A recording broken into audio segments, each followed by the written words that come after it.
There used to be this deep depressive lethargy I would feel upon waking. I could have slept 5 hours or 12 hours, it rarely seemed to matter. I would always arise feeling unsatisfied in some way. With that, I relied on caffeine to get me through the mornings and then constantly took naps after lunch to get me through the afternoons. And even then, my days were stocked with this gnawing sense of exhaustion in me. All of which, of course, meant going to bed at like 8 p.m. every night and getting shit from my friends for it. All of this has changed in recent months. I would now consider myself more or less in perfect cadence with my circadian rhythm. These days, no joke, within 10 minutes after getting out of bed, my body is fully juiced up and ready to tackle the day. Moreover, my meditations are filled with ecstatic bliss in knowing my body situating itself squarely between calm and attentive. Even crazier still, I don't even really need to rely on exercise anymore as a means for enlivening me because my system is already flowing with a constant river of energy. Okay, so what am I doing differently now that spurred all of these dramatic changes in my energetic field? There have been two very specific changes I've made that I can reliably point to: what I eat and how I breathe. I'll start with the first. I used to eat heavy meals throughout the day. Meals replete with what I consider to be healthy fats and proteins. For instance, a typical breakfast would include 2 or 3 pasture-raised eggs, cooked in grass-fed butter, and topped off with some organic mayo and veggies. Snacks throughout the day would include some fruit, handfuls of nuts, and spoonfuls of nut butters. Lunch would often be a big old salad, chock full of avocados, tahini, and seeds. And dinner might include some more veggies, doused and roasted in olive oil. Basically, I ascribed to the philosophy that a diet really high in fat was necessary for my body to thrive and function. And then I found the medical medium, a man who claims to get health information from a spirit above. It was lunacy at first, given that very little science backed up his claims, but the information he provides makes perfect logical sense to me and has transformed my health. The basic premise is threefold. First, our body runs solely on carbohydrates, and we should therefore be eating mostly, if not all, whole fruits and veggies. The keto and carnivore craze, he claims, will not last because our bodies don't use fats as fuel. Fat and protein are important to the body, no doubt, but according to this philosophy, they should constitute only the tiniest percentage of our meals. In fact, according to medical medium, because fats thicken our blood, they actually impede our ability to absorb the vitamins and minerals from the fruits and veggies we eat. The second premise is that planet Earth is absolutely saturated with toxins right now.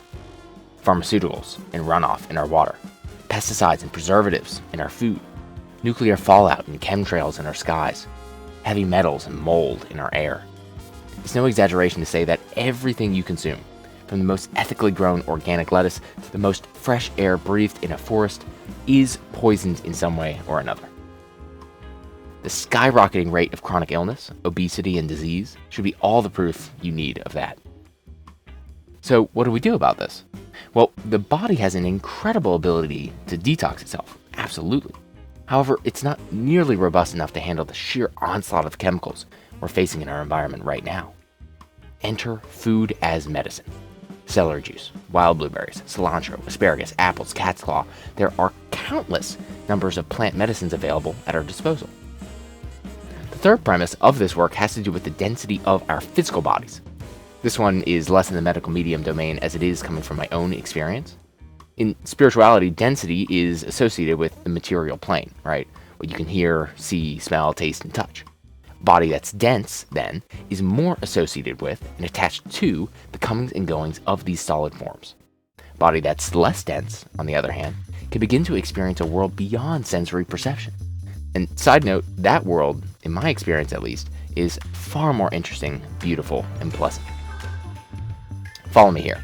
In science, not spirituality, density equals mass over volume, right?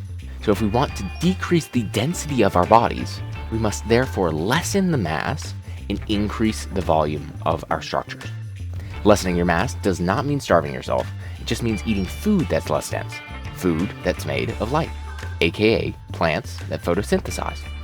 Increasing one's volume, though, our other formula for decreasing density, perfectly segues into the second change I've made in the past few months that has initiated such incredible surges of vitality through me: how I breathe.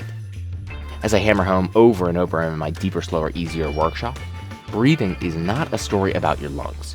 It's a story about prana, or chi, the subtle energy that permeates your physical structure. The basic idea is that you can learn how to hold more prana in your body, and that corresponds directly with the amount of energy your cells can contain. Think of your cells as a cup, and energy as the water. The more volume that exists in the cells, the larger the container, the more water or energy it can hold. Okay, take a deep breath with me and notice how your frame gets larger, how you're increasing in volume. Keep inhaling. Good. Now hold at the top. We'll try maintaining this inhale for 10, 9, 8, 7, 6, 5, 4, 3, 2, 1. Release. By the end of that hold, I bet you started to feel a little surge of anxiety. That anxiety is actually energy confused as anxiety. What's really happening here is that you are increasing your capacity to maintain a higher vibration. And that higher vibration is, yes, a little bit uncomfortable.